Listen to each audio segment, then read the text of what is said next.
just giving you an opportunity to share a little bit more about yourself and to let us know why you feel you're a good fit for Wauwatosa. So I will start out by asking you, why are you interested in Wauwatosa? Well, I have always been very interested. I grew up kind of in the border between Wauwatosa and Milwaukee. So Okay. I've seen a lot of everything that you've done from kind of like the child perspective from growing up and seeing my friends going to Wauwatosa or going to the high school. Not much in elementary school, but you don't remember much when you're little, like the names of schools. I've always seen the community and I've always seen how close the community is to the schools and how the schools interact with the children themselves and with their staff members. Mhm. And as I have developed into my teaching career, I've really valued working with my community and working within my school district. And I would absolutely love to be in a district that has those same priorities that I do as well. So valuing the parent teacher communication as well as having the community and the surrounded community as well. That's very important for the kids and it makes everything flow very nicely. And that's something that's really important to me. And I'd love to be a part of a district that supports that. And knowing that Wauwatosa, that is one of your main priorities, is just absolutely beautiful. So I would be extremely honored to go and teach at Wauwatosa. Great. Thank you for sharing that. So now I want to ask you a question about equity. Equity is very important to our district. And as we're in Yes. the work of implementing that more, I would like to hear from you about how have you ensured equitable opportunities for students in your classroom? And can you give me one example? Of course. So one thing that I'm going to kind of talk about is I make sure I'm like the queen of differentiation, my school calls me. Okay. So at any given time, I have anywhere from 3 to 6 different levels of differentiation in my classroom, particularly since I do have, and last year especially, I have a lot of EL students. So making sure that all of the academic information that I'm giving them and all of the like social emotional techniques and things that I'm teaching them in regards to mindfulness and health and things and whatnot, that they are all able to still meet the objective without changing the rigor of the lesson as well. That's very, very important. And I find a lot of times that when people try to differentiate, sometimes some of that rigor is lost. And that is something that I really try to make sure even my students who are like, for example, who come in, like I had a new student who just came last week, first time at school, does not know her letters or Mhm. her alphabet. So, how can I make sure that she's learning our reading comprehension strategies with us so she can develop that skill, as well as making sure that I'm addressing her other needs as well, obviously, but making sure that she's able to follow the comprehension strategy that we were teaching during our literacy time as well. So, making sure I have varying levels of differentiation and lots of diverse books. That's something that has always been very important to me growing up. So my library, I see a lot of students. I'll try to find any books that look like my students. I remember growing up, one of my neighbors was always telling me, Miss Chelsea, I don't have a book that looks like me. And I saw that as through the child's perspective, being with my friend. And I growing up and now being a teacher, that's something that's like, okay, I want to make sure that my students can look at my library and be like, hey, that's me.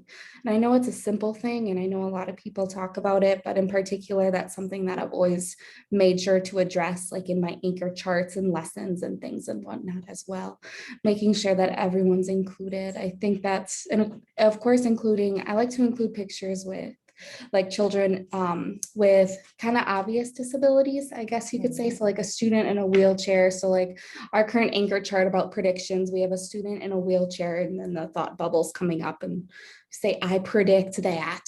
Yeah. So making sure that I have all that representation in my classroom and making sure that my students see that on a daily basis. So Thank you yes. for that. I appreciate that answer. Thank you.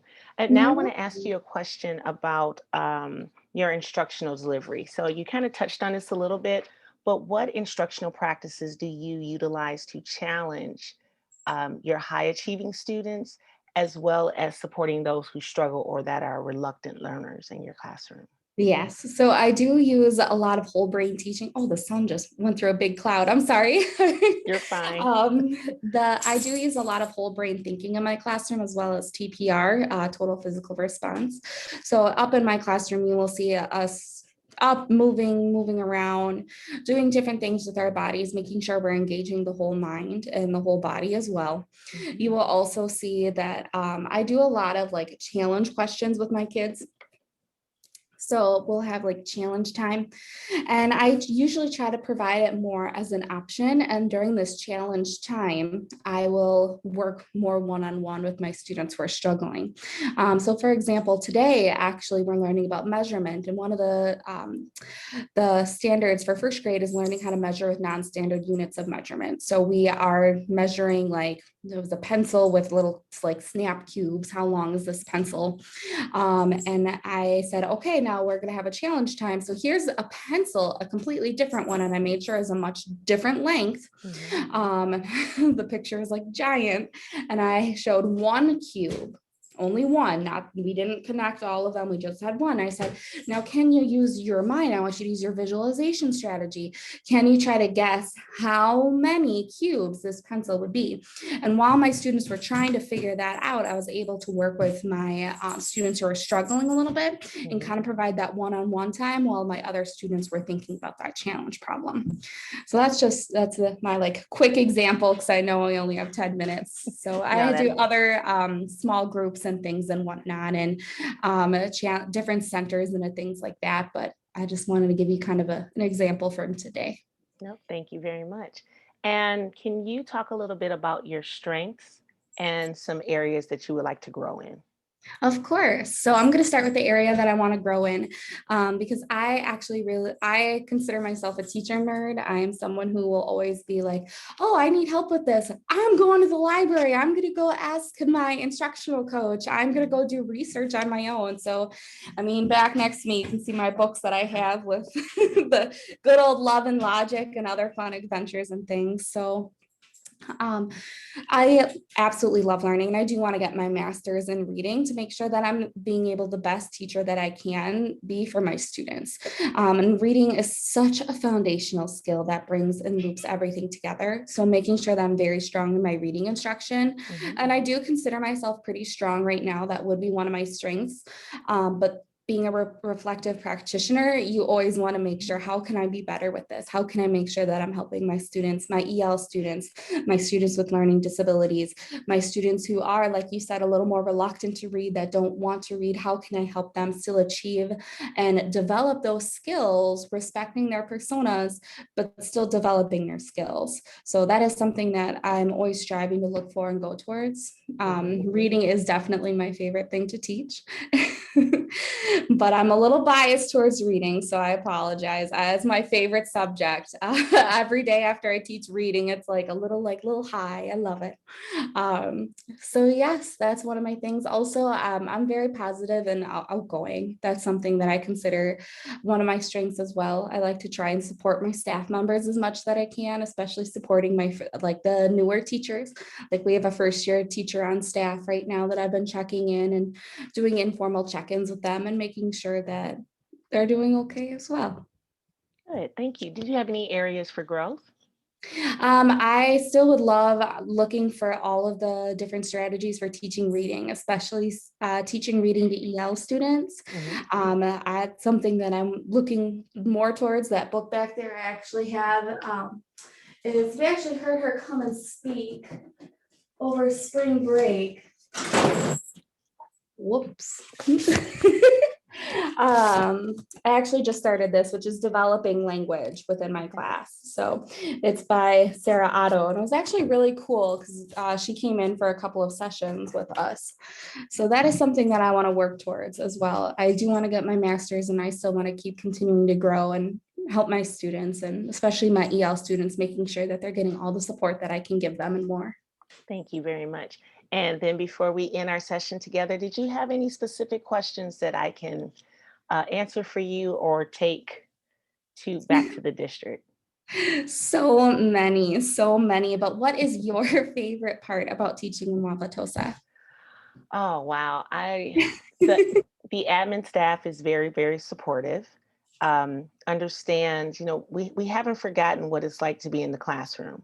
Oh, So, that's so we do put important. ourselves in the classroom very much. The teachers are really passionate about teaching and learning, and they go above and beyond to create exciting, challenging, and engaging learning environments for their Mm, students. So they're true professionals, and I think it starts from the top down, and yeah, I think our staff feels well supported. I definitely do, and I think my staff at Madison does as well.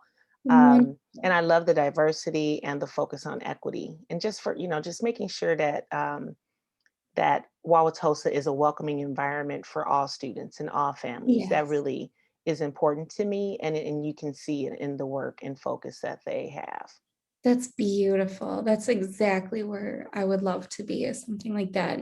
Especially making sure all of your students feel welcome and supported. That is my number one thing. And I kind of touched upon a little bit with some quick examples, but Yeah, I love that. That's beautiful. yeah, Absolutely it beautiful. is. Okay, well, Wonderful. Chelsea, it has been a pleasure to meet you. I actually wish we had more time to chat. Um, I wish you the best of luck as you Thank continue you. your search and your recruitment activities. So Thank I you. hopefully will see you soon in the future. Yes, you're more than welcome to give me a call or an email at any time. I do end the day at 3:30, so if you call before, I unfortunately will be teaching.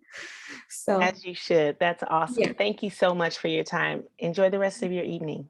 you're welcome. Take care and stay safe.